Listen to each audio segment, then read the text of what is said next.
Assalamualaikum and hi everyone. Welcome back to Real Conversations with Anita, brought to you by Miasa Malaysia, where we hold a space for raw, unfiltered stories that challenge stigma, uplift the voices, and open the door for healing conversations about mental health. I'm your host, Anita Abubakar, and today's episode is one that I've truly been looking forward to.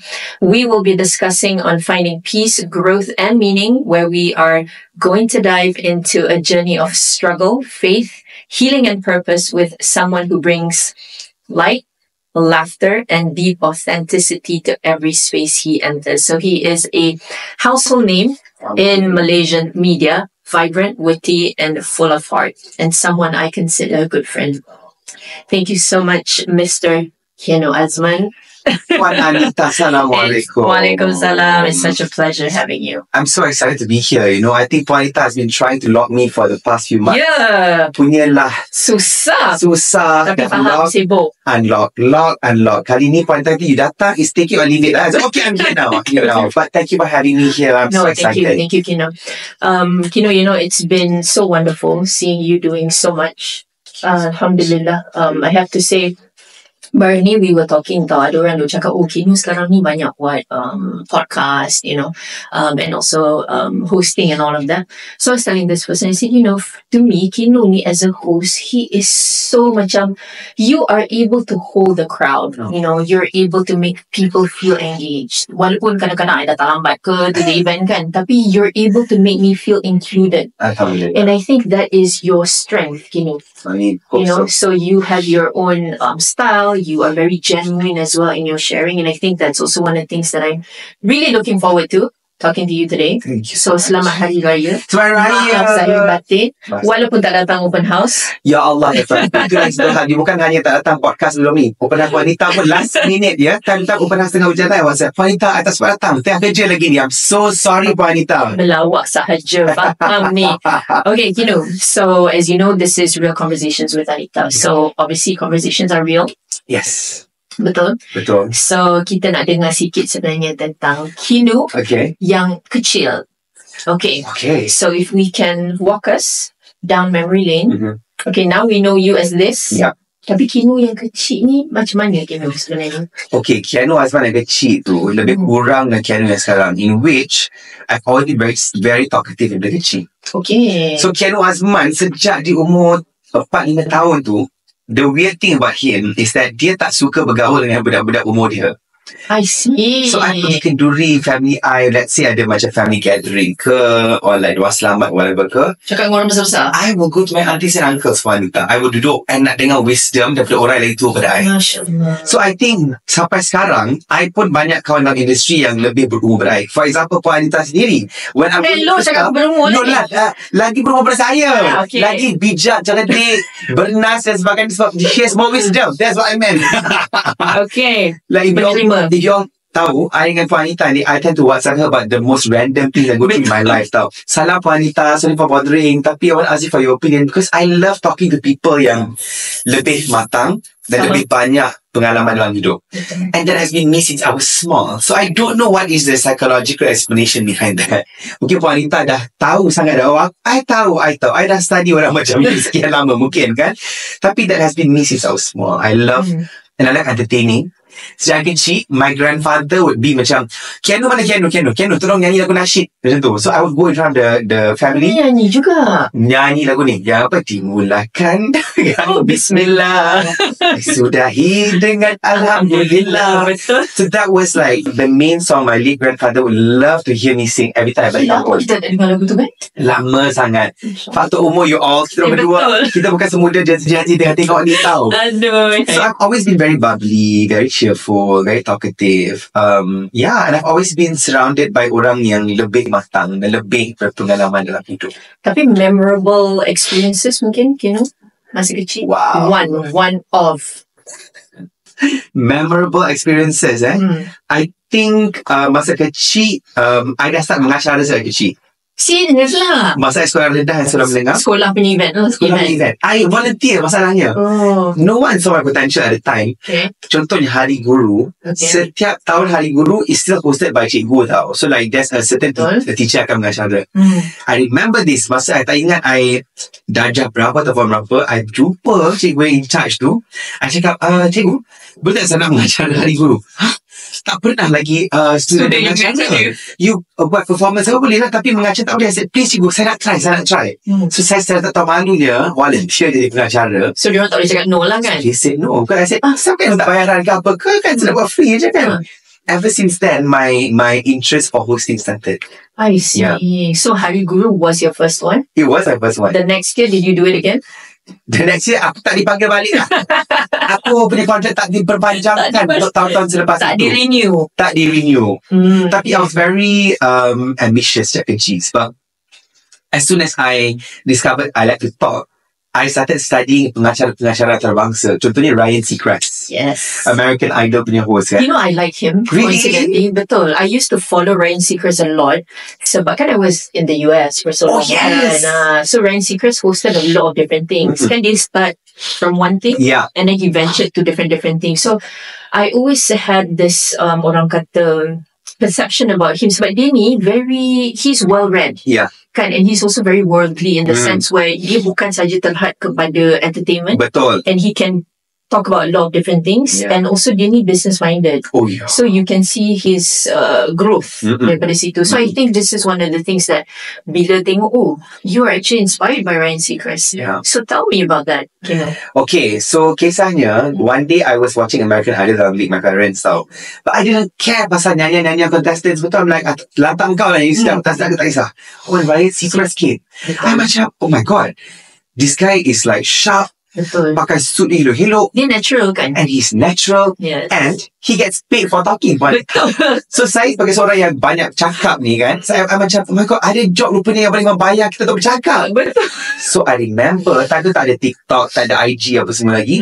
I googled that Ryan Seacrest and I was studying Wikipedia dia. I see. So I remember macam I akan tengok, okay, what were the jobs he did? How did he start? Gali. Rupa-rupanya dia pernah, because dulu siapa? Casey Kasem. The DJ kat America's Top 40 chart show kan. So Ryan Seacrest was a huge listener of the show. He would call almost every night. So one day Casey Kasem tu dia sakit. And tak ada pengganti nak ganti dia. He called Ryan Seacrest as a loyal listener and got him to replace. Subhanallah, I didn't know. It's crazy, right? So Ryan Seacrest cakap, aku ni hanya pendengar kau. So he went in and he replaced and immediately got offered a job. And he was so young at the time, macam baru 18 ke apa masa tu. He started young. Very young.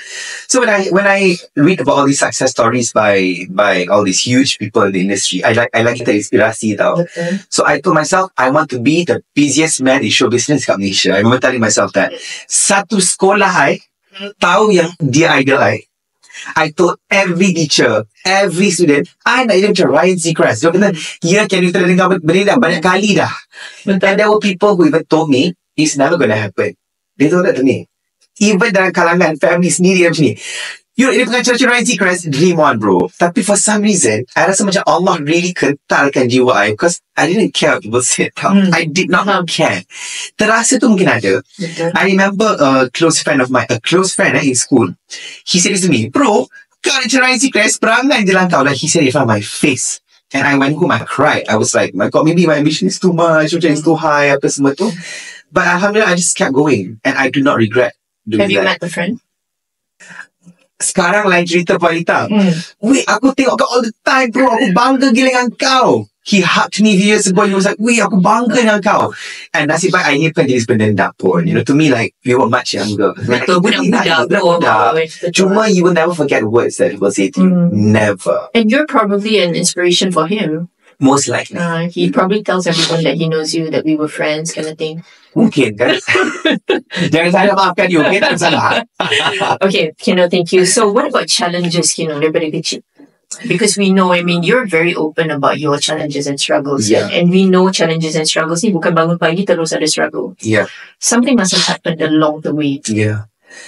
I would say yang strikes to my mind now ada dua. Okay. Number one, I was never the most masculine kid. Okay. Even up till now, I'm very flamboyant. Everyone knows that. You know, my husband very chirpy, very ha ha ha kan. But masa kecil, I was bullied for that a lot. Masa zaman sekolah. Faham ni. So macam I dipanggil macam bapuk, pondan, you know. So those words used to trigger me a lot because seniors yang I tak kenal pun would come and ni yang pondan ni, and I would cry dekat toilet sekolah. But I would never tell my parents about it because I was the kind yang macam tak apa, aku strong. But my parents were always ready to hear if there were any problems I had. But I think it's the ego tau. Especially you tak nak keluarkan perkataan tu balik pada anyone. Macam I dipanggil pondan. You feel embarrassed, you know. I remember there were days where sebab I ni mak anti sukan tau. So bila ada sports punya event. Ni apa macam subjek PJK. Cikgu saya tak sihat. Saya tak sihat. Padahal aku okay kan. So I would stay in class and a bunch of boys would lari kan, ni ada pondan tu, and I cried about major teruk gila pada once upon a time. So I was really scared of male figures to do tau, because I takut like mesti diorang pakai pondan. So that's why I had a lot of girlfriends masa sekolah, because I felt safer then. You know, because I takut kalau guys je mesti diorang kasi aku bapuk lah pondan and I'm not good enough, whatever, right? But alhamdulillah in secondary school I think I toughened up a little bit, and benda tu dah stop dah. Walaupun orang kata aku lemput dah, but like, dah macam mana dah aku lemput dah, macam mana kan? Second challenge for me was probably because I had to witness my parents fighting a lot as a kid, you know. And I'm a very big empath. Especially I rapat dengan my mom. So when I saw my mom suffering a lot in the marriage apa semua tu, I think as a kid it really affected me lah, you know. Like I pergi sekolah I akan rasa macam, ya Allah, I need to be at home, I need to protect my mother. As an 8-year-old, for example, feels that way, you know. So it's not normal to go. So it started very early. Very early. So you absorbed all of it. Tapi did you ever like maybe blamed yourself of what was going on? You know, I don't think I did, to be honest. Okay. I just felt like I wanted to do more for my mom. Like I need to save her. You know, I need to save her. I need to be her savior, you know. So it's more, you were leaning towards more to your mom rather than your dad line. Definitely. Okay. Definitely. So that's why I'm such a big mommy's boy sekarang, I think. And you are. I am, right? Proudly. My mom keeps telling me kan, sayang, jangan tunjuk sangat social media you mommy's boy. I say, it's okay. Yeah. Kalau isteri I kena tahu mommy's boy. Dia kena leave it. My husband is a mommy's boy. Really? He's tough, yeah. But the love that he has for his mom, and how he protects her arwah, and also his whole family. He has 12 siblings. Wow. And I learned a lot from seeing him in his relationship with his family, and that was how I improved my relationship with my family. And it also translates to you menjaga dan mendidik anak-anak you. I agree. Because it comes from that bonding and that nurture, that nurturing too. So it's a good thing, you know, okay? Thank you. Don't let other people say otherwise. I am forever a mommy's boy, okay? My future wife. Tak apa. Kita akan ada privacy kita. Jangan risau. I am mommy's boy, okay? Disclaimer. But I think those are the two primary challenges I faced as a kid. Alhamdulillah. I was a happy kid. Alhamdulillah. So now with all of that, can you know, how has that affected you? Well, now you say maybe you've toughened up. Yeah. Tapi that process kan, sebab the trauma stays, especially if you don't process it kan. So benda tu, how does it, and how are you able to overcome it? Sebab kata-kata ni pedas kan.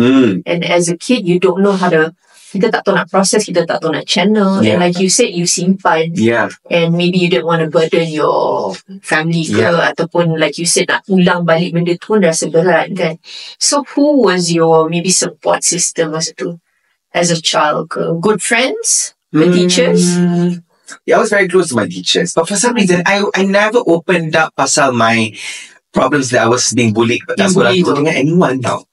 Like, I think now, it kind of resulted in me memang suka suppress my problems. Which is a bad thing. Like, it can be bad sometimes. It's not just internal problems apa entah. Ada sekali tu, I should take patah tangan you all. I tengah patah. Allah.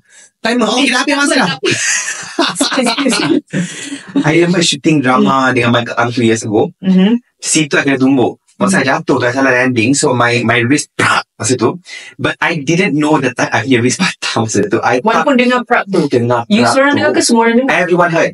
Semua dengar. Cannot, you okay? I said, I'm okay, keep rolling. Padahal tangan sakit berdenyut sangat. I went on with it. My aunt said, babe, Kita kena stop. You hospital guys. I am fine. Balik kita shooting at Genting 12 tengah malam. And I have radio the day after. So I have to rush back to KL that night. And I didn't bring a PA or whatsoever. My tangan dominant ni guys. Tangan dominant. Kereta dengan Genting yang macam tu. Kereta dengan tol 23 nak kena ambil touch and go tu. I went back kan. Macam, sakitnya. Sakit sangat ni. I ambil tu, touch and go, nak buka tu macam, I had to macam, but again, I went home, I was like, I'm fine. The day after that, buat H-Live bagi tu, tangan aku kata, you tengah baca doa ke? Sebab aku punya tangan macam ni. Alright guys, jadi sekarang ni, berita sensasi, dia saya tak gerak. I see. I pergi hospital after that alone. But then my mom told me, sayang, let me bring you. I said, it's okay, ma, I'll do it myself. Doctor X-ray, tangan ni patah. I'm like, what? Patah? So you can pakai cast for at least 1 month. I'm like, I'm gonna shooting. But then I just did a surgery, they masukkan screw, and it was better after that. But I think all of this independent side of me came from how as a kid I pun had this macam independent element yang macam I tak nak bebankan siapa-siapa. Mungkin. Because my mom was there to help me. She was like, sayang, let me drive you to the hospital. You are tangan patah. I said, tak payah. You relax kat rumah. Padahal my support system, alhamdulillah, they're all there to support me. Tapi I yang tak nak. Okay, so your mom, dad, siblings? I got 2 other siblings. I'm the middle child.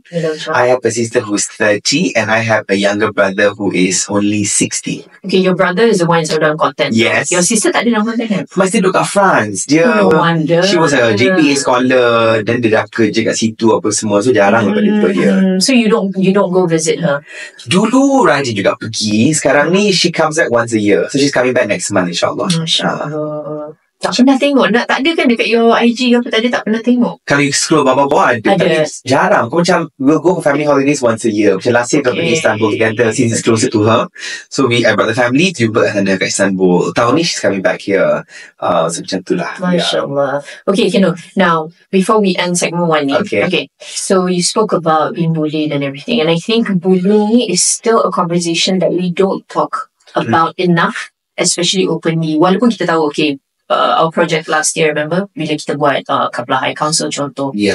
I mean, of course, ada orang macam controversial in the sense where why are we talking openly about bullying? Ataupun, it's the story about bullying. It is some parts and also toxic masculinity in that sense.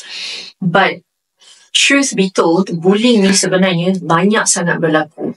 And it is not being addressed enough, especially the harms of it. So walaupun contoh kan, bila kita dengar Kino berkongsi ni, Kino punya orang kata effects to you adalah the way that you're able to mungkin manage, the way that you are able to build resilience. Tapi tak semua orang sama kan Kino. And so what we've seen at Niasa Malaysia contohnya adalah bullying has been one of a huge contributing factors kepada banyak orang yang ada mental health issues. So conversation lepas ni adalah adakah benda tu menyumbang sebenarnya kepada your challenges now in adulthood, because we know that you have a certain mental health condition sebagai contoh, and then you just shared with me recently you have another diagnosis. Sebab kita nak tengok kan Kino, sebab dua benda. Satu, the victim of bullying.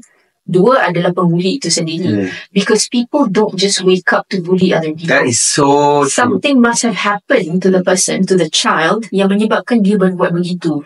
So I think this is one of the points yang ataupun aspek yang kita tak tengok sebenarnya King. So kesian sebenarnya sebab mereka perlu dibantu.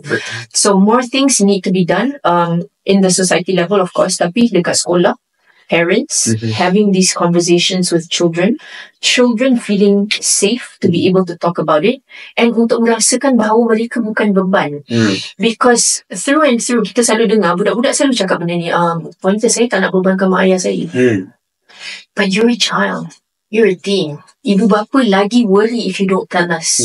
We are your safe space. We want to be able to support you, but if you don't tell us, we're not able to. So you want to be an advocate, please advocate for that, because you have the lived experience. Kan? To tell people yang macam, bullying ni bukan benda yang mudah lah sebenarnya. Sebab mungkin orang bila dengar Kino cakap tadi, orang akan rasa, okay je. Kenapa Kino okay? Kenapa anak aku tak okay? Contoh Kino. So maybe what is your, maybe one message before we close this segment? I think it's to really accept what you're going through. Like, don't be in denial of what you're going through. Okay. Because, like, for me, it's not that I didn't admit that I was being bullied. I knew I was being bullied. I accepted it. It's a core memory in my head. Yeah. But I just had this fear of that people would judge me even more when I tell people like, kau ni lemah lah, apa semua ni, you know. But I accepted it. I knew it, that it was not normal to go through that. So I kept telling myself like, okay, what can you do to help yourself supaya benda ni boleh prevent in the future? So I think acceptance is very, very important. Do not ever be in denial of what you're going through. Right. Some ada it's family problems, some ada it's being bullied dan sebagainya. If you don't know what to do, what is the next step yet, which of course most of us do not know what to do. You know, it's really a fight or flight kind of situation. It is. But the first step is you have to admit to yourself of what you're going through. Okay. Then eventually you will find ways, hopefully, you know. And there's also resources like Miasa Malaysia as well. Provided you don't sweep it under the rug. Yes. You know? So speak up and reach out for the help. Yeah. Don't be ashamed and don't be afraid. Yeah. Because there is so many people, and like what you said, so many channels that are willing to help. Yeah. And the help is available. Absolutely. Thank you so much, Kino. Yeah? Alright, okay, that is it. Kino Azman. Kita baru habis segmen 1. Kita akan kembali selepas ini.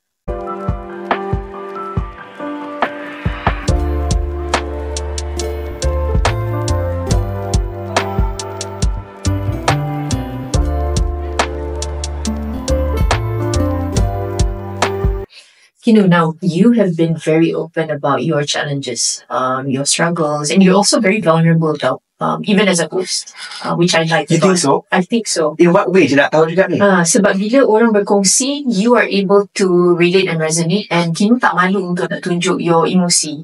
Macam sedih ke nangis ke, which kita nangis banyak. Oh my God, we did cry. A lot. That's true. And I think that is what makes you very real, very authentic in your sharing dan sebagainya. Okay, now, kita nak bawa balik kepada tahun 2019. Because I remember, you know, you spoke about how difficult it was for you when you were going through a lot masa tu. Yeah. So maybe for the audience, apa sebenarnya berlaku Kino? And the build up to sebenarnya, itu yang kita nak belajar, kita nak tengok kan? Because a lot of people go through a lot of things, tapi they catch it late. Yeah. Bila kita buat awareness ni, kita nak bagi awareness ni supaya orang dapat dah nampak signs tu and we intervene terus. Kita tak tunggu macam kita ni Kino lambat. Yeah. Right? We want the intervention to happen ASAP kalau boleh kan. Yeah. So what was that process sebenarnya? Oh my God. Okay. Takut nangis. Tak apa boleh nangis kan? Kan dia kata vulnerable kan? Memang vulnerable terus dalam podcast ni. 2019 was such a complicated year for me, to be honest. Sebab it was the first year that my mental health struggle started properly, I would say. Okay. Because before that, mungkin I tak aware that I had any mental health issues. But 2019 was so traumatizing for me. Sebab I will give you a backstory first, okay? So leading up to 2019 too, I've had like multiple breakups and friendship fallout. Okay. Dapat terus keluar kertas terus, dapat report terus. So 2017, I had a huge fallout with 2 of my best friends in college. Okay. Those two were girls, so we were really, really close. And for some reason, macam we just drifted apart tau. I think because of difference in interests. So macam over time, I dah macam, I'm not a party guy, to be honest. I'm a very relaxed guy. He's a melancholic. I'm like, jom kita pergi party, jom kita pergi cucu langit semua. I didn't like that, you know. But at the start, I told myself, tak apa, fit in je. Sampai ikut apa semua tu. Over time, I stopped liking these things and diorang pun macam lost interest in me. Macam, dia ni tak fun. So we had a fallout. But we were so close before that. Okay. So I remember that was the first time I rasa betul-betul down, and maybe I went through a depressive period lah for about a year tau, to be honest. Because it was the first time I rasa hilang kawan. And hilang kawan tu mengalahkan hilang makwa ya. Makwa lah, apa tak guna perkataan makwa. So that was 2017. In 2018, because I did mention in the previous segment that I was like, I had a lot of girlfriends. But because of my friendship fallout in 2017, I got close to a bunch of guys at college masa tu yang ajak keluar lepak mama and everything. So I had the first experience yang macam, macam ni kan bro ni. So I rapat dengan this gang, kita keluar-keluar apa semua tu. Particularly, I was really close to this one guy. Memang kita macam brothers tau. Rapat gila apa semua tu. And for some reason, a year after that, we had a fallout also. But in this case, with that guy lah. But he basically macam menghilang from everyone in the batch. Okay. But I didn't expect he would do it to me. Then I felt macam he was like my savior lepas I baru break up dengan tu. I rasa macam way, like he made me feel belonged again, you know, in a friendship circle. And then dia boleh menghilang. So I felt so depressed. I was like, Ya Allah, again, after 1 year, this happened again. So I was very traumatized. But I think over time, I dah semakin, okay, you know, I felt macam, it's okay. You know, I don't want to seek validation of people anymore, personal. 2019 came. 2019 it started off such a great year, Juanita. Hits FM offered me a job. I became an announcer for the night show. It was a big leap in my career at the time. And then, you know, I feel like family was doing very well as well. Walaupun my parents dah bercerai at the time. Tapi I felt like, I dah boleh support the family dah. I boleh tanggung my mother, my brother. So I remember I told them like, okay, June ni I nak bawa korang pergi holiday, pergi Kota Kinabalu, nak duduk kat Tanjung Aru, sunset. Ada this very beautiful sunset resort ni. It was the first time I mampu untuk bawa family I pergi cuti apa semua tu. Such a good feeling, kan? It was such a rewarding feeling, Juanita. Sangat. So, I was happy. I was very happy the first few months. I rasa macam, what could go wrong in my life? Tiba-tiba bulan 6 itu, di resort di mana saya bawa family saya bercuti for the first time, mewah punya holiday, nak bawa family dekat Kota Kinabalu tu. I was overthinking about something in my head so much, which was about my best friend since childhood. Yeah. Okay. Yang aneh tak ada masalah kepada. Tak ada masalah langsung. Cuma, a few days before that, I was WhatsApping her. Kita memang rapat sejak kecil. So, I must suka macam annoy her tau. But at the time, she was in a relationship. Macam adik. She was in a relationship at the time. Dia tengah online kat WhatsApp. I was like, dah tu, reply WhatsApp dia, reply I dah pula. Ternyata dia tengah bergaduh dengan mamak tu, so dia geram. I kata, you boleh sabar tak? I tengah bergaduh dengan sebulan tu, okay?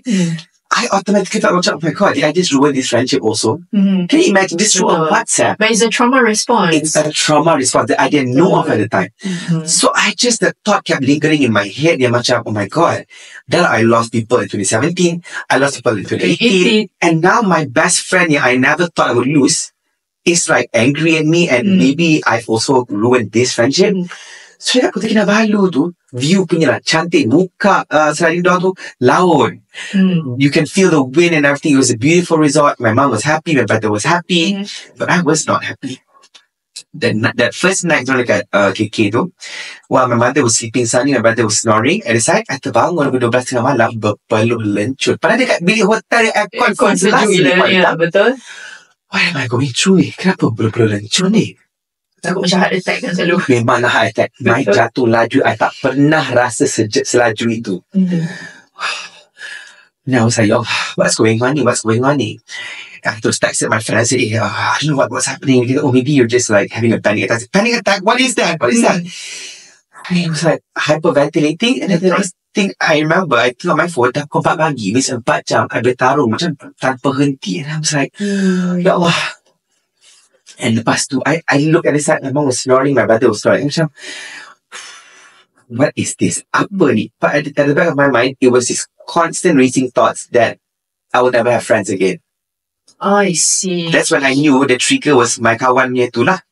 And at that point, I believed that she was angry at me. I kata, how can she do this to me after what I went through apa semua tu? You know, of all people, how could my childhood best friend do this to me? But dia tak marah kat I, Juanita. She was just mad at that moment because I was impatient. Tapi it's valid because the patterns before the result was that.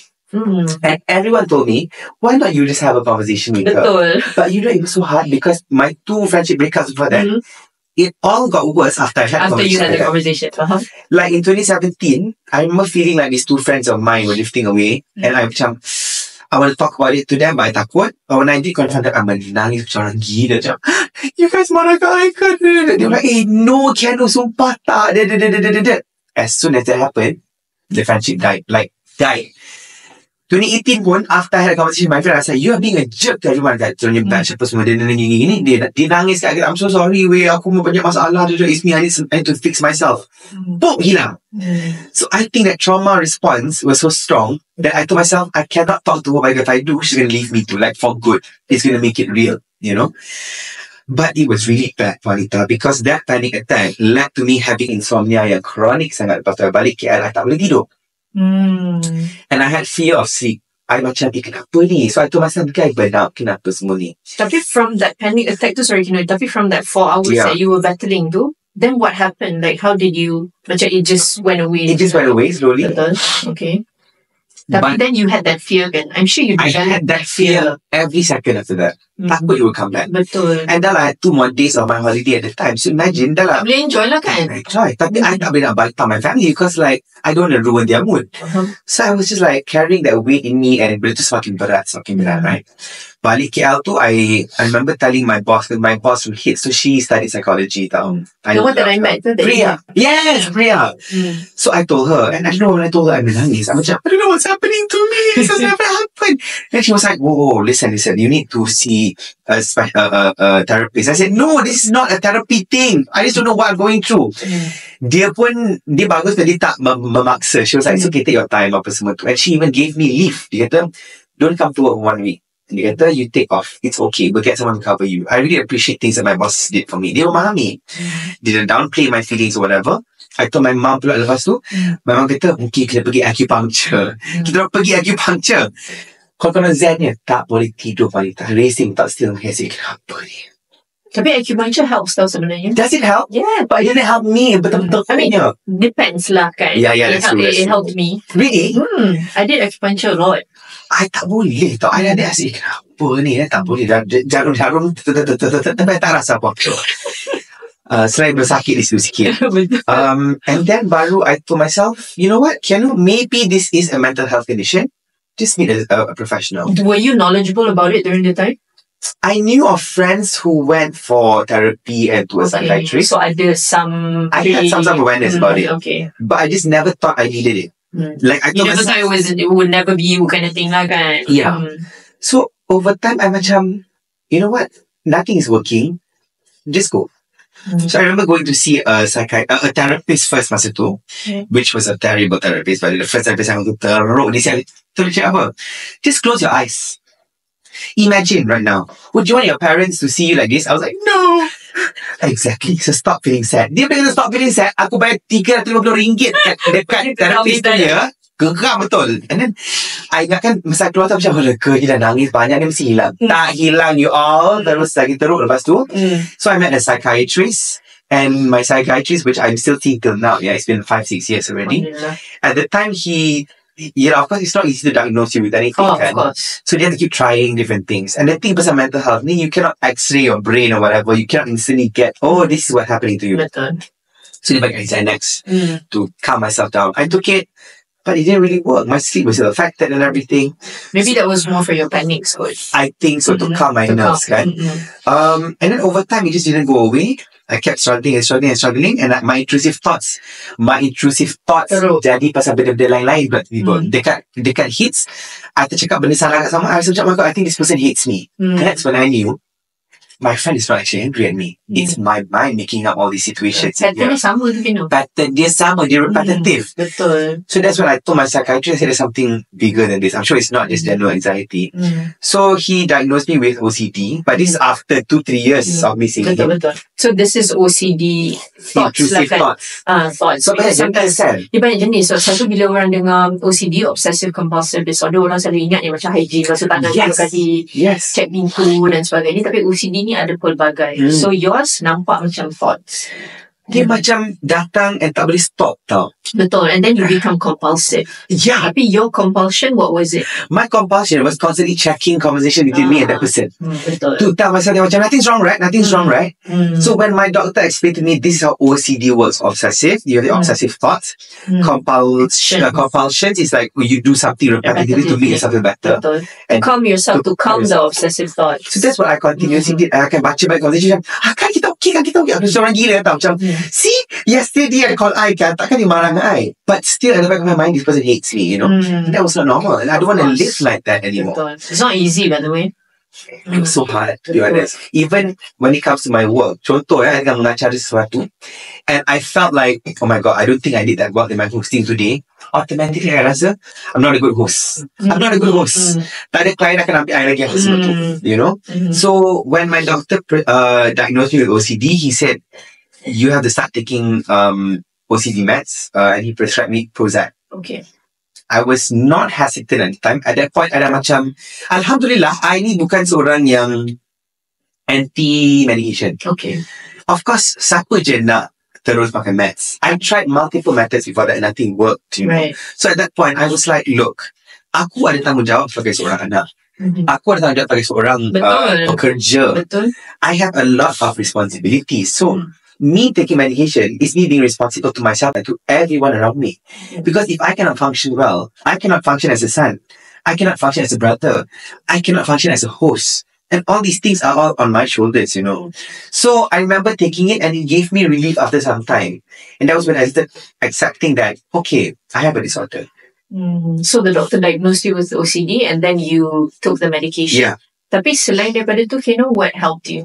Therapy. Therapy. I So went you to talk therapy as well because I wanted to learn how to cope. Because I believe that medications can only help you to a certain extent. Betul. Dia membantu kita untuk mungkin balance out your mood or whatever. Tapi it does not mean your life is perfect after that. Tak ada masalah lagi dah. Betul. Because you have everybody has trauma, betul tak? Semua orang ada. So, how do we help ourselves when we are triggered? I can't just tell myself like, okay, mungkin I kena double up my dose ubat kot. You know, like, benda tu takkan membantu. Because I want to grow from this, betul tak? So, I went to therapy and I've learned CBT, cognitive behavioral therapy. I've learned all these thinking traps, semua tu. Jadi, I pair up dulu benda ni, medication plus therapy, and I think it's such a good combination. MashaAllah. Now, because, I've heard some of the, we've shared stories and experiences, and recently you told me that now you have an additional diagnosis. How did that happen, pula? Because you kata ambil medication, ambil therapy, help, you're able to function, thrive well and effectively. So what happened in that process, pula? So I've been on Prozac since 2021. Yeah. Okay. 2021, 22, 23, sampai 2024. About 4 years I'm makan Prozac. And I think I realized that I got it so much better, really. Also, along the way, I got more spiritual as well. You know, I think when I got better, I got closer to God as well. Alhamdulillah. And I got closer to Allah, not when I was peak depressed. I got it when I felt better. Because I felt like I nak berterima kasih kat dia. Because I mampu nak feel like myself again. So I remember getting much closer to him along the way. So I remember valuing my recovering so much. And I told myself, look, if your recovery process brought you closer to God, that means this is something to be really grateful for. Yes. It's not something like, I feel better. It's something that is life-changing. Truly, for me, it was really life-changing. You know? Cumanya, my mistake was, I thought that it's no longer the medications that were helping me. So I told myself, look, aku dah pergi therapy, you know, and I've been on medication for 4 years. There are a lot of success stories of people out there yang makan meds and berhenti and they didn't need it anymore. Betul. It's evident. Banyak orang go through that, betul tak? Even among my friends. So I told myself, maybe I'm also like that, you know, let's try. So I spoke to my doctor in November last year. Doctor, I think I'm going to take off my medication. In fact, we even spoke about this before I stopped. And you told me like, you know, if you already talked to your doctor, my doctor said, are you sure about this? I check up, yes. I think with therapy and everything, inshallah, I can do it on my own. Right. I got this. I got this.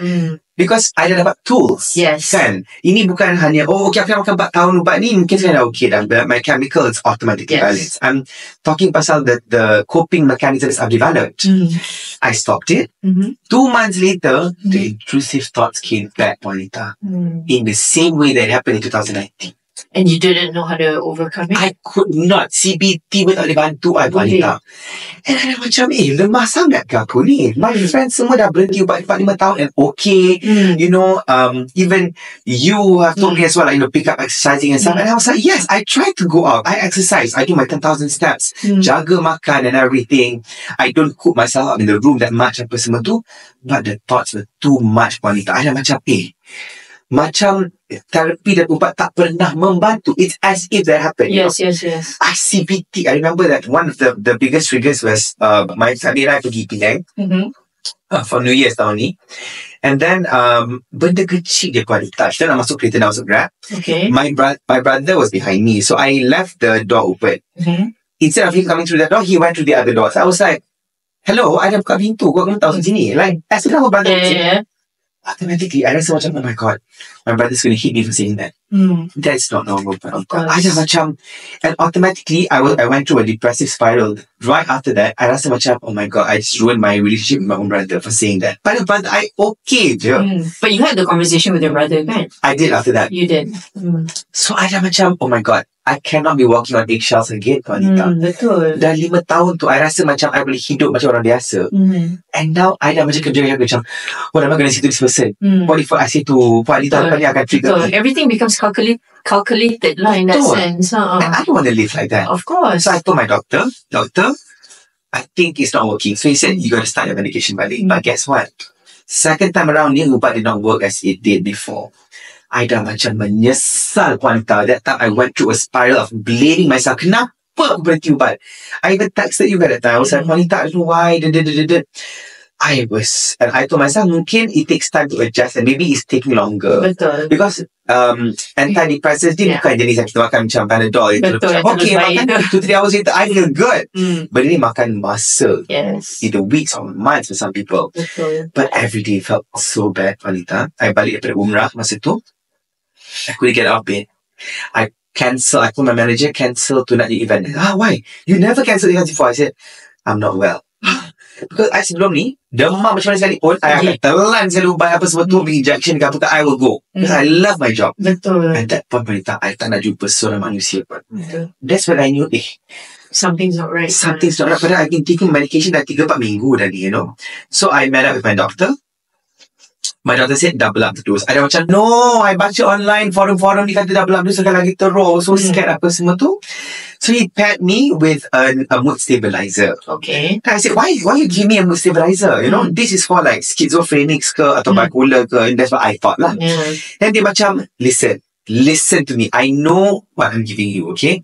Maybe when SSRI, when antidepressants is not working as it did before, you to pair it up with something. It goes together. We tried first. So I took one and it worked.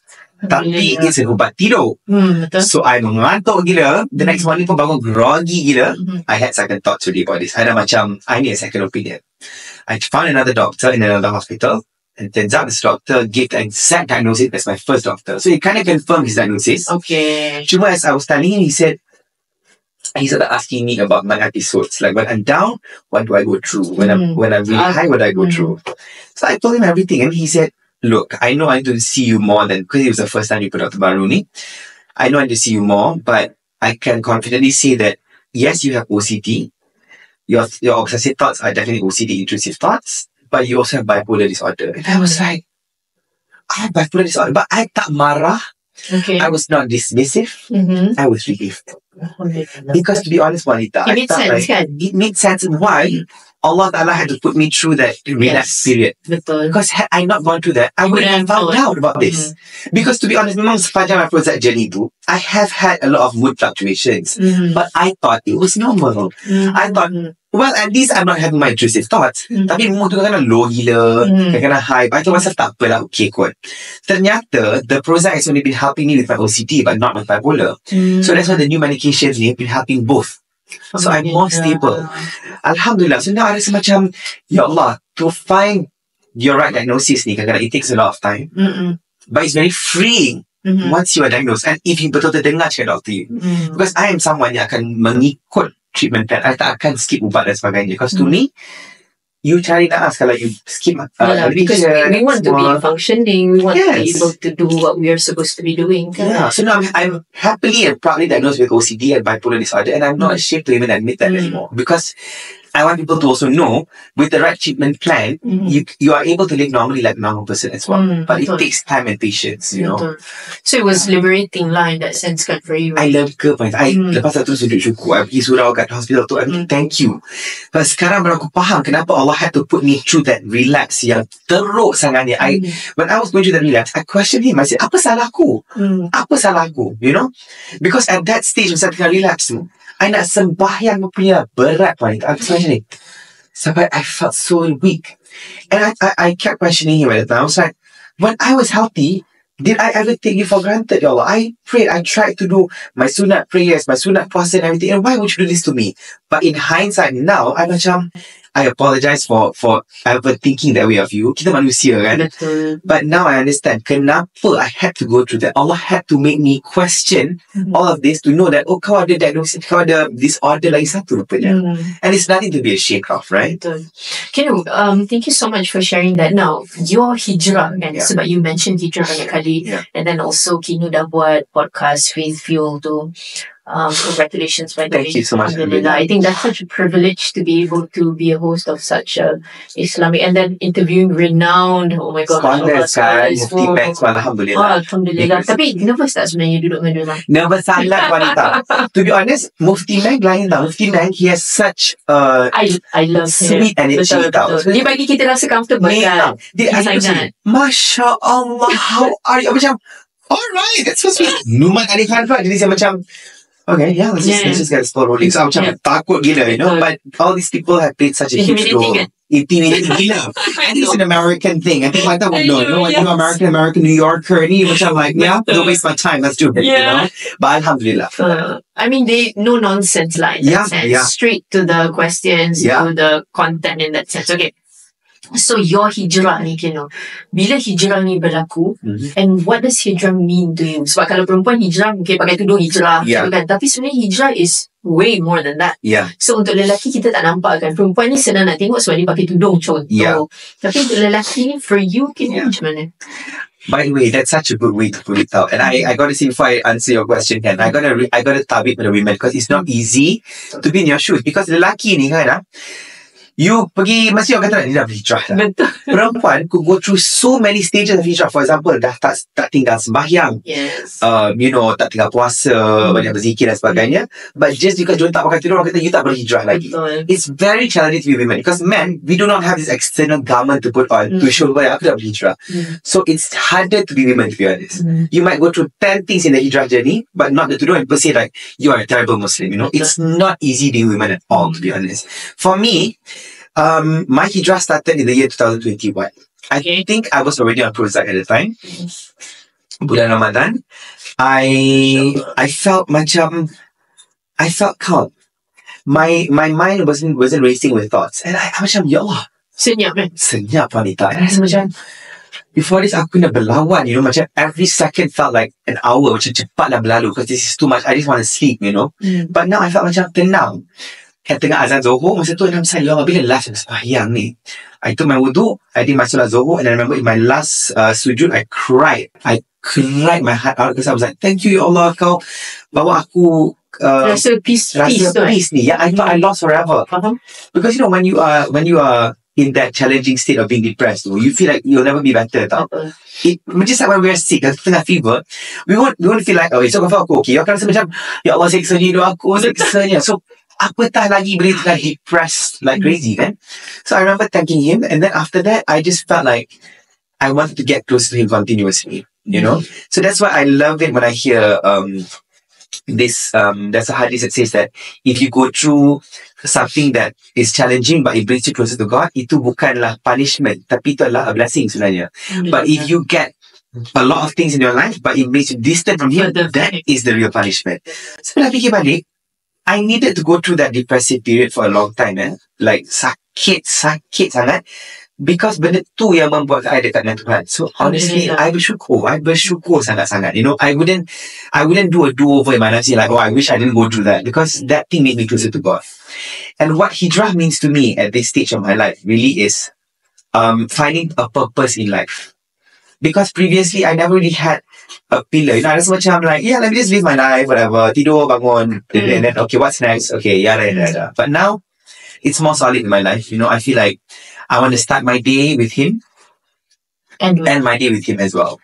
I know that's the art. No matter what happens in a day, great things, terrible things, you tahu that you started with him, you ended with him. Ada anchor kan? Ada anchor.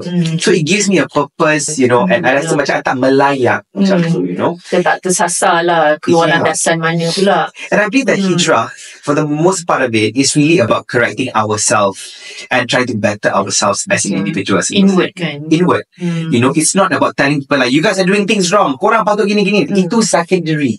First is really looking at yourself because we have so many areas to improve on. You know, so I think hijrah is really because dalam konteks Islam pun hijrah is daripada tempat yang gelap lebih cerah, for example, right, to a better place. So I think that is really hijrah to me. MasyaAllah, Alhamdulillah, Kino. I think I resonate so much bila dengar Kino cakap ni, because for me pun sama, you know, when we go through our struggles, through my struggles with my mental health condition was how I came back to religion in that sense. Bukanlah ada bermaksud dulu macam tak ingat Tuhan ke whatever, tapi we understand kekuatan agama itu. Kita faham panduan Al-Quran dan agama itu bagaimana, and how that is so helpful, especially bila kita dalam keadaan yang teruk. Macam I knew, you know, Kino sebenarnya during the time, macam as we were going through the challenges tu, I was going through the challenges, macam I kept on asking, macam apa sebenarnya the lessons yang Allah nak ajar kepada aku ni? Because if not, you keep on spiraling kan sebenarnya, and you keep on ending macam rock bottoms after rock bottom after rock bottom. Macam apa sebenarnya benda ni? Betul. Have I not learned my lesson yet? Macam kan? Betul. Tapi once you know it, then macam everything, macam that piece of the puzzle tu dah lengkap. Now you know. And I think it's so good that because I was diagnosed 11 years ago. Then COVID happened in 2020. Masa COVID happened, had I not gone through that worst, quote-unquote, part of my life, rasa tak boleh survive masa COVID tu. Especially for a person like me yang ada anxiety disorder, panic disorder, memang aku akan panic yang tak boleh function. Yang tak boleh keluar. Betul. And tak ada support system, tak tahu apa nak buat dulu kat rumah, tak tahu nak cakap dengan siapa, tak tahu the uncertainty tu is what could have killed me. You know what I mean? So betul. Because I think a lot of people don't understand, because panic and anxiety adalah emosi yang biasa, yang semua orang pernah lalu. So orang rasa macam apalah sangat anxiety disorder contoh, apalah sangat panic disorder. People don't understand how debilitating it can be, because you lose functionality. You cannot function.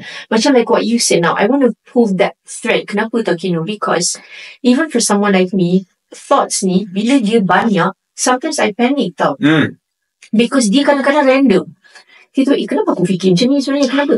Suara apa ni sebenarnya yang bercakap-cakap ni? So benda tu, like you, bila kita punya otak senyap, then I feel peace. But then when I have all these things and a randomness, and ini berlaku bila kita penat. Oh my God, betul. Penat, bila kita tak cukup tidur, bila kita stress, it all comes. Okay, so medication, yes, but you got to take care of yourself then. Okay, so that work-life balance tu kan. So banking, your sleep patterns, your eating habits, your resting time, ni semua benda asas, fundamental, tapi kita tak buat sebenarnya. We take it for granted. We take it for granted. So a lot of people who walk through my door come in sessions with me, then I tell them, okay, tell me about your lifestyle. Tell me about your routine. Then when they tell me, I said, okay, the key question here is, are you desperate enough to get better? Oh, that's a good question. Because if you are desperate enough to get better, you are going to fix your routine first. Fundamentals kena intact. Kalau fundamentals tak intact, you're not going to be able to go through that recovery process effectively. You can take all the medication in the world. You can do all the therapy in the world. Tapi fundamental asas tak intact, macam mana nak? You're not sleeping well. You're not exercising. Tidur 4 pagi. Tidur 2 jam sehari. Makan tak apa benda. Makan meripik. And then you say that it's not working for me also. Betul. Because it's supposed to come hand in hand with what you do for yourself juga. Betul. And so that macam like what you said, the spiritual part of it pun was because of kita punya rock bottoms tu. Sebab kita tahu siapa nak tolong kita ni. Manusia dah tak boleh nak bantu. So you resort to agama. Alhamdulillah. He had to push us to the edge for us to realise that. Baru kita nak ingat dia. Nasib baik diingatkan. Because it can go two ways kan actually. Betul. Kalau we are tested and kita macam tak tahan sangat, we will stray really hard from him. Or you will go straight to him. Right. Like what you said, being very angry towards him. Tak nak lah kau tak tolong aku pun, apa nak solat contoh. So it could have steered towards that as well. Alhamdulillah. And that's why Kino kan these, like what you're doing with Faith Fuel, I think it's so important to bring that spiritual perspective. So sebab tu dekat Miasa kita introduce the spiritual component. Oh, I love that. Yes, because we see that for a lot of people juga in their recovery journey, kalau diorang tak buat benda lain pun, they do the spiritual part. Itu pun can hold them together. Right. Walaupun yelah, it's not enough. Tapi it can hold you, especially kalau you have suicidal thoughts and tendencies, contoh kan, self-harming dan sebagainya. At least it helps to a certain degree. To a certain degree, yes, Alhamdulillah. Okay, now, you spoke about men kan, men's mental health, and daripada when you were younger, kena bully, cakap benda-benda yang tak best dan sebagainya. Apa pesanan Kino mungkin kepada banyak lelaki yang takut? Because lelaki typically takut. Bila dah sampai ke penghujung, contohnya sebab tu Befrienders 24/7, banyak orang call in sebab dah kat hujung. Men typically kan, bila kita dah sangat teruk, then only we reach out for the help. Now, what would you say to the men who are maybe right now struggling tapi rasa malu, rasa takut? Boys don't cry, man up, these are the normal benda-benda yang kita selalu dengar. Kau kalau tak macam ni, lemah lah, pondan lah, all those words yang kita tak suka dengar. Through your own lived experience, my advice to all the men out there is help yourself to help others. Okay. I always believe that, because we are living in a world where we coexist, especially lelaki. Let's not deny the fact that tanggungjawabnya sangat besar sebagai seorang lelaki, It does not matter what stage you are in your life. We have a lot on our shoulders as men, and it's a fact, macam we are the providers, we are this, we are that, dan sebagainya. Parents have certain expectations of us and sebagainya. If you are going through something, the last thing you should do is suppress it. The last thing you should do is sweep it under the rug. Yes, maybe you've been growing up with all these things that people say like, oh, lelaki tak boleh menangis, lelaki kena kuat sikit. Anxiety ni hal perempuan. No one has ever said that. You might have been raised listening to this, but it's time to slowly put that stigma aside. Yeah. It is stigma, right? Yes, and even if, let's say, your own family are not supportive of you, mungkin if you tell your parents, they're going to tell you you're weak and all that stuff. Please know that there's so many outlets out there. For example, Miasa Malaysia, for example. Banyak. There are friends among you that could probably help you out and sebagainya. There's always at least one individual. Find that safe space. Even if it's not your own family members, dapat macam mana. Kadang-kadang dia keras kepala, tak nak dengar. Like I've had people telling me macam, I went through the same thing juga. Macam, boleh relate ke? They said, aku dah berubat 5 kali dah. Macam, okay, never mind. It's not about that. Okay? But yeah, I just feel like you need to seek help and you should not feel embarrassed at all to go through it. Because kita ni manusia, we all have our own emotional baggage. So if you feel something that's off about you, rasa macam, kenapa orang lain macam okay? Aku, when it comes to this, I get triggered very easily. Please know that that's a sign from Allah Ta'ala telling you that you need to do something about it. Yeah. Either seek help or study more about it. There's a lot of resources out there where you can find out why you're probably like this, but seek professional help as well. Betul. Okay, now, before we end segment 2, mungkin nak tanya, when you hit rock bottom, kan contoh, what helps you? Like, how does someone who is struggling dalam keadaan yang teruk, dalam keadaan rasa macam tak ada jalan keluar, contohnya, because you will feel trapped in that kind of mindset, kan? How does someone get out from that? And for you, apa yang Kino buat yang you berjaya keluar daripada that vicious loop ke cycle ke? I would say 2 things. Number one, for me, was definitely family. I am very grateful that even though my mom might not encounter mental health issues as much as I did, or as much as I am going through, but she's been very supportive of me.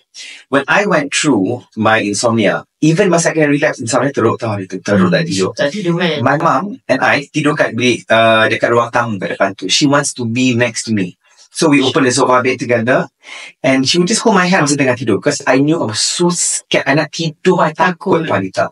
And I'm so scared of what I was capable of doing to myself. Because when you feel so trapped, you macam all these thoughts about, aku nak buat ni, I want to end this is there, tau. Na'udzubillah min zalik. So I remember her constantly telling me that, I'm so sorry, I don't know what to do. And she was very helpless, but she was there for me.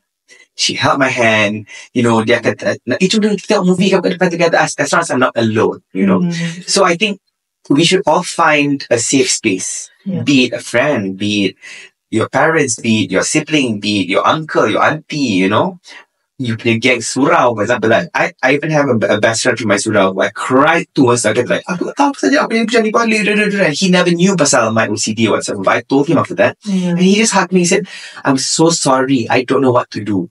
I said, it's okay because I don't expect you to know juga. But just be there for me.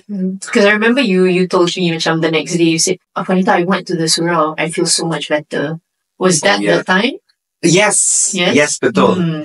But it was up and down tau. Like that time I pergi, if I better to the next year, I couldn't go anymore. You know, so it sucked because I used to go there all the time.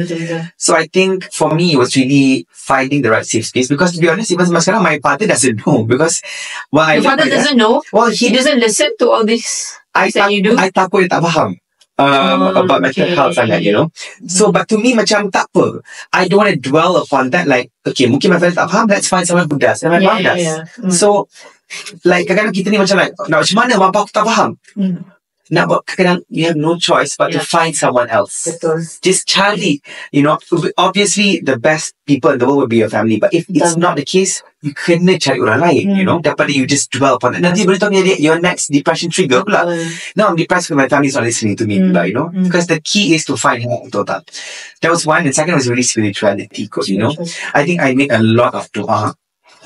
And, because when you are in that situation, you tend to prolong your sujud because you want to talk to Allah. You're like, help me, please, or help me. You were desperate to get help. You were desperate to feel better. So I think it was really support system and seeking Allah subhanahu wa ta'ala good for me. Yeah. Alhamdulillah. I think walaupun bunyi macam mudah, tapi sebenarnya it is still a process that all of us had to go through. Yeah. I don't know about your relationship with your mom. Mungkin Kino memang rapat dengan your mom, so to ask for that help wasn't that difficult. Ataupun because your mom dah melalui macam-macam, so she saw what you needed. Mungkin because I remember during, if I could relate it to my own experiences, it was difficult, because I didn't know how to ask for the help. So asking for the help tu kita malu kan? Malu, kita rasa macam you have to be very vulnerable, tak pernah cakap pasal benda ni. Betul. And you feel macam awkward lah in that sense kan? Kita rasa awkward. I think malu tu was a huge part. I think that shame I carried so much. But did your mom eventually know about what you were going through? I terus call my mom sebenarnya because I was so desperate. I had no choice. Macam bukanlah no choice nak kata mami last choice ke apa, bukan. Maksud dia, I didn't know what to do. So, sebagai anak, bila kita tak tahu kan, kita call mak kan. So, the only thing I could do during the time was like, Mami, I need you, can you please come? Yang tu je. But I never knew she was going to stay for 6 months with me. 6 months? 6 months, she stayed with me every single day. Did it make you guys closer because of that? Of course it did. Because we were able to have very difficult conversations, heart-to-heart conversations. And, any traditional punya mak, she doesn't know anything about mental health. And I didn't know much about mental health. So on days that I would cry or whatever, she would be like, I don't understand what you're going through, but I'm here. That's my mother as well. Betul. I would cry depan dia and she's like, sayang, sorry sangat, kita nak buat apa sekarang, but just having them around tu kind of helped, to be honest. Oh my God, it was, kalau tak ada my mum, tak tahu, I don't know what would have happened in that sense. And the only reason why my mum balik pun was because my adik yang dekat kampung tu beranak. So my mum had to go and take care of her. So husband dia overseas masa tu. If not, mungkin dia dengan you lah. But it was also because of that. Susunan Allah ni cantik sebenarnya sebab bila my mum had to go, I had no choice. I had to step up. And 3 hari Kingu meletak. Sebab tak tahu macam nak buat. Because 6 bulan ada mak, tiba-tiba mak tak ada. And tak ada secara drastik sebab my sister nak beranak kan not scheduled. So tiba-tiba macam air tubang pecah, my mom kena terus balik. Macam nak mati. Allah had to macam throw you in the water. You have to learn how to swim. But it was the hardest thing, I tell you. I didn't know what to do. You were not married at the time? No. Oh, you were married? Oh, you were? I kahwin dah. Tapi because my mom dengan I everyday, my husband pagi dah pergi kerja, betul? Balik pun dah mungkin maghrib kan. So imagine daripada pagi sampai maghrib tu kena bersendirian with my 2 children that it was so difficult for me to diri sendiri tak boleh jaga macam nak jaga anak-anak kan. So my husband ambil maid masa tu. Dah lah kita tak biasa dengan maid. So ambil maid and then maid tu lah yang bantu-bantu yang mana patut. Tapi kita dalam keadaan tu kita tak boleh rely on our maid. And I didn't find the maid to be helpful for emotional support. Oh kan? yes. So maid tu dekat situ just to help with the children and everything. Tapi the hardest thing that I had to go through. Tapi I put through and I knew the next week tu my mom would come sebab kita ada kelas agama. So my mom wouldn't miss it. So I just kind of looked forward to the day my mom datang tu. Macam tu. So then slowly lah daripada situ I kind of pulled myself together, tried to fight it through and rasa segala sakit. And I think a lot of people, apa yang kita try buat adalah kita cuba avoid kan selalu because we don't want to feel the pain. Yeah. Because the pain is extremely painful. Kan macam, because I remember when I had the conversation with you pun macam, I could feel during the time kan, macam you were very, the word is not negative tau, macam you couldn't find, you tak tahu apa, macam mana nak keluar daripada ni. I could feel yes, I could feel your stuckness tu. Macam no, this medication isn't working. Oh yeah, I said that. Yeah, so this medication isn't working, I don't know what to do. Macam, so you were like spiraling into, then I was shocked because macam mana tiba-tiba Kino, because I didn't know what happened, you see. And you tiba-tiba you macam jatuh macam tu. Yeah. Memang. That was what happened kan. Before that when we met, honestly, I was fine. Because kita baru jumpa and you were fine. And then tiba-tiba you teruk yang macam sangat. Macam at square one. Macam I'm not even joking tau. Padahal masa I baru stop ubat, I was serious. I stopped and I think it's going well. Betul. Tiba-tiba after 2 months, no warning whatsoever. Pop macam tu. And CBT daripada tu. I think it caught you. Betul, I think it caught you off guard. So tu yang you didn't have macam the plan. And you didn't know like what to do and where to Memang go. I rasa cornered. I cornered and I dah macam, oh my god, I ruined it. I kept blaming myself like, kalau I tak berhenti makan ubat tu, this wouldn't have happened. Betul. And then you repeated that a lot of times juga in that conversation. So I said, okay, tak apa, then let's just, continue this conversation and see what you can do. So that's when you started to find second opinion. Ini pun baru je actually baru sebulan lebih ni. Because to find the right medication to top up with my Prozac took so long. The previous medication I was given, ni penat. Macam penat sangat ni. I was not mengantuk, penat. Padahal macam lesu. Sampai my producer tengah live, jangan selap sangat. Selap, I tak perasan. Because your body was tired. Betul. I told my doctor, I can't do this. So my presentation is terrible on TV now and everything. Then he switched to another medication. With that first initial dose was too high. I kept being sleepy. So it took a long time. Tapi I'm grateful one thing. I'm grateful that I ni jenis yang tak mudah mengalah. Betul. I jenis yang people always say that, Kiana, you're such an impatient person. Which is true, like I talk fast and everything. But one good thing about my impatience is that when it comes to recovery pun, I tak suka lengang-lengang dengan benda tu.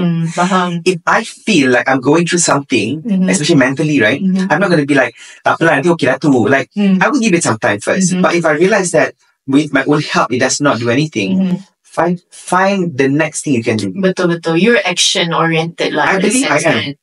Because which is a good thing. Dulu pengen kata macam, you ni tak tahu sabar. But like, to be honest, had I been too patient about it pun, I might not even be alive, to be honest. Betul. Because I wanted to find help. Yes. And you seek for it. I seek for it, I like, Dr. A tak work. I want Dr. B apa semua tu, Because I believe that's also why we work, Kita bekerja supaya kita boleh, but again, benda ni, it does not apply to everybody, because therapy is mahal sebenarnya kan. Tapi I tell myself like, kan saya tanya, mahal gila dah pergi therapy sebenarnya. I said, yes, but I bekerja untuk apa? Betul. I want to help myself. At times when I need help, then dia nak berkira-kira sangat, tak apalah, tak payah. At the time kita berkira, when it comes to health, I tell you this as well. My health is the one thing I tak akan berkira with myself and the family. Yeah, health is wealth. Health is the ultimate wealth, Betul, right? Alhamdulillah. Thank you very much, Kino. I think it's so important. I think a lot of insights kita dah berkongsi dengan Kino Azman tadi. I think it's very important for people who are struggling dalam keadaan yang teruk ataupun, in the midst of their recovery process to hear this conversation for you to know, for you to know that sebenarnya you can go through this recovery process. Yeah. It takes time. And you must trust the process. I think itu benda yang banyak orang kadang-kadang mungkin, yelah, macam Kino cakap tadi, mungkin kita impatient. Yeah. Tapi trusting the process, to me, is the most important thing. Right. There are lessons within this ujian ataupun so kalau benda instant, you don't learn anything. You don't learn anything, betul. And kita kena rasa the pain. Yeah. If you don't feel the pain, you're not going to value. Tak akan value pun kita sekarang ni. We grow through pain, guys. Betul. Pain matures us. Betul. And insyaAllah, Alhamdulillah, I hope that today, with everything that we have gone through, kan Kino, outcome kita dah come out from the other side a better person, insyaAllah. InsyaAllah. So this is what we're really hoping. Okay, so Kino, kita ada lagi satu last one. Yay. Closing, we want to wrap it up maybe with more of your mungkin inspiration, aspirations dan sebagainya selepas ini. And we will come back after this, guys, in Real Conversations with Anita dengan Mr. Kenu Azman. Stay tuned.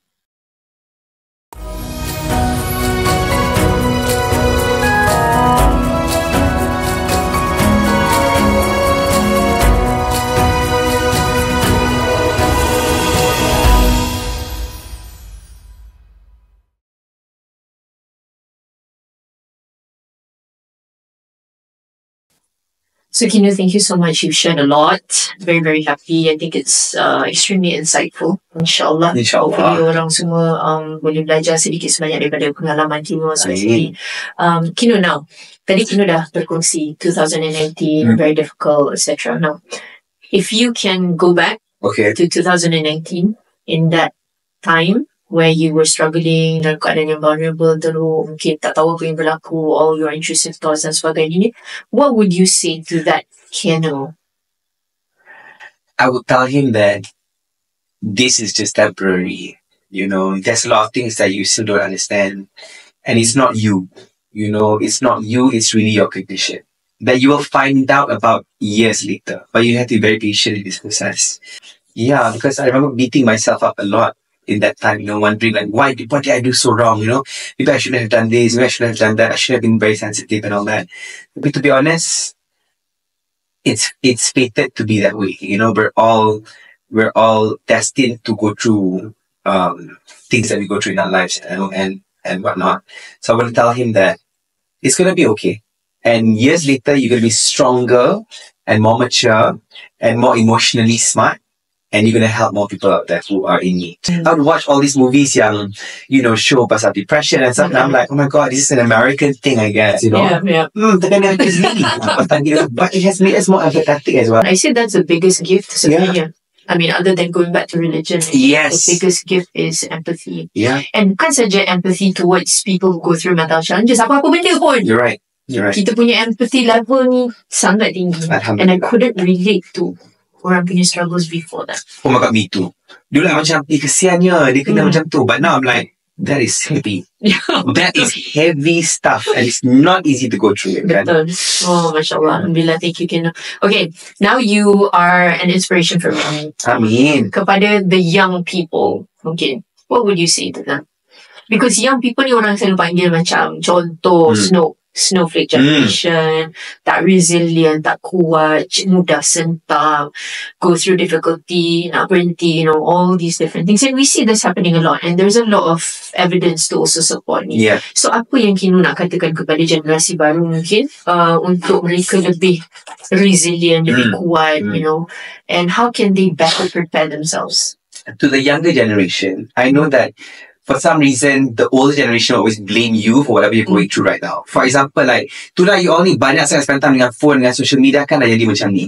For starters, I want to tell you right now, I want to validate your feelings right now, that it's not your fault that you were raised in a generation where these things are already provided to you. Betul. Because we were not raised in a time where the phone dah ada, social media dah ada, you know. So it's easier for us to see like, these things ruin you, you know. Because you all lahir-lahir dah within that. So you can't really run away from it, you know. So it's not your fault.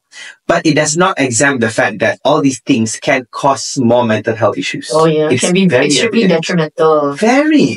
Dengan blue tick lah apa semua benda tu boleh buat kita anxiety. Oh my God, we tak reply apa semua. And it's real, yeah. People might invalidate you and tell you macam, it's just blue tick, ma. You know, whatever. People don't reply you. Tomorrow they reply. But these things can really cause anxiety. You know, if zaman dulu, zaman kita ni Nokia atau SMS dulu ada blue tick, kita pun anxiety lagi teruk daripada dulu lagi, you know. So what you are feeling right now is valid, okay? But what I want to tell you is that please don't just sit there and do nothing. You know, please know that you guys are like the game changers. You guys are like the, what do you call that, cycle breakers, okay? It's a very powerful generation being where you guys are right now, actually, because you guys have so much voice that you can do, that you guys can change about people, about your generations to come as well. Because back then, maybe there was not enough awareness about mental health. But you guys, I think even 14, 15 year old, 12 year old pun dah aware dah sekarang ni. Buka social media, you can read threads about mental health and whatnot. Don't just blindly read it, but try to look at it as an advantage for your generation to change yourselves and the generations to come, okay? And please know that you guys are actually luckier in the sense where at a young age, you guys already know about this because we did not have this privilege. You have the exposure. Yes, they do have the exposure. So hopefully you'll use it to your advantage to help your friends, to help yourself, to be more empathetic towards others, okay? And know that whatever you're going through is valid. Even if your own parents are invalidating you and telling you macam, you ni manja lah you all ni. Nak buat macam mana? Memang kita generation yang lebih manja nak buat macam mana? But don't just accept that fact. Rasa macam, nak buat macam mana? Dah aku macam ni. Please know that there's always recovery. There's always help on the way. Betul. Yeah. Alhamdulillah. Okay, Kino, thank you so much for that. Now, what is next for Kino Azman? Itu kan dalam soalan wajib. To be honest, Manita, this is so liberating to say out loud. Tau. Okay. I used to be a very goal-oriented person dulu. Macam, this year I want to get this. I kena buat like a PowerPoint deck. 2021, I nak show macam mana. 2022, dah buat show macam mana. 2023, and kebetulan some of it tercapai. For example, I wrote 2023 to do my first umrah. And I did do my first umrah at the time. Tapi over time, I realised that macam, I don't want to be too rigid. You know, I just want to go one day at a time. Yeah. Because even when I left hits, people would ask me stuff like, you know, so lepas ni apa you punya plan? Apa you punya plan? And I would simply say stuff like, I nak produce, I nak buat gini, I nak buat gini. Fuh. Tapi rasa tak buat macam tu kan. So now, honestly, Panita, if people were to ask me what do I want to do next or what do I want next, it's really just to live a happy life. To live a healthy. I want to live a happy and fulfilling, enriching, and a life full of gratitude as well. And just take things one day at a time, you know. I want to be the best version of myself, the best son, the best servant of Allah Ta'ala, the best, when I say the best host, it's not like I want to compete with others. I'm never competing with anybody. As in, I want to be the best version of myself as a pengacara. You know, and I want to do things as genuinely as possible. Whatever I do, I want to put my heart and soul into it. If something comes and I don't feel the passion for it, if I feel like I'm not genuine about it, I don't want to do it even now. There were a lot of shows that I turned down recently because I feel like it does not really bring value to my life and the audience as well. So I think that's one thing that I want to focus on after this. I really want to add value into everything I do.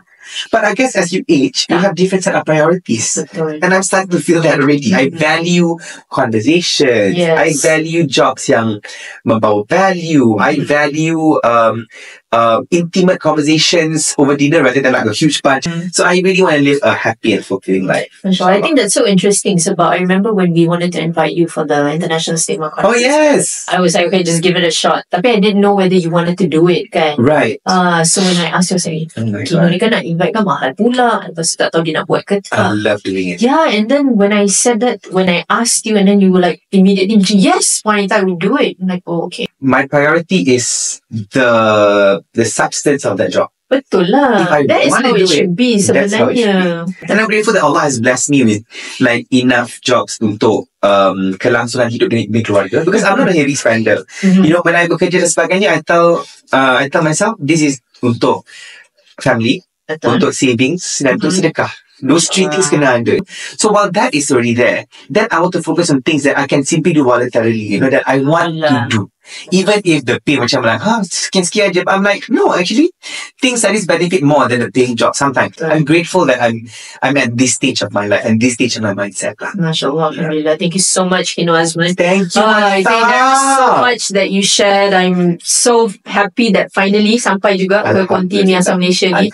Alhamdulillah. And for all, you know, everything that you just shared, your pengalaman, insights, your struggles, your hijrah journey, childhood macam mana, and everything that you went through. And thank you, Panita, for being such a good friend. Because I think like you're not just someone I know, someone from Miasa Malaysia. Hopefully no longer an acquaintance. But Panita has always been around like so that will just bother you. Like, I'm sorry bothering you. I went through this today. Like, is it normal? And you've always been so accommodating. Alhamdulillah. Now, just one last thing. Okay. I think one thing about you that is unique lah kot, in that sense where you're when people see you, ataupun me as a public ke, netizen ke kan, bila tengok Kinu ni, nampak Kinu ni balance. Okay. Because walaupun you sit within the entertainment industry, tapi you're also very Islamic. And I think that is what has really helped you and has paved the way for you. Alhamdulillah. Alhamdulillah. So I just want to say congratulations. Thank you, Pani. Keep up the good work. Thank you so much. Your last message to the audience for Real Conversations with My last message for everybody is we all deserve to live a good life. We all, every single person deserves to live a good life. But that is not going to come easy if you do not put in the work. Yes. Yeah?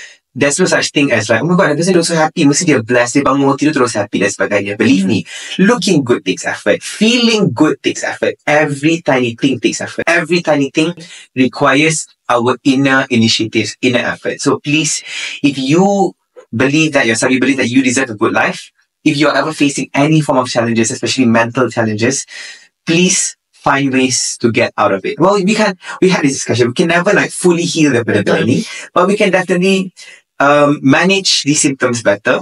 And please know that you have to do that. You cannot rely on other people.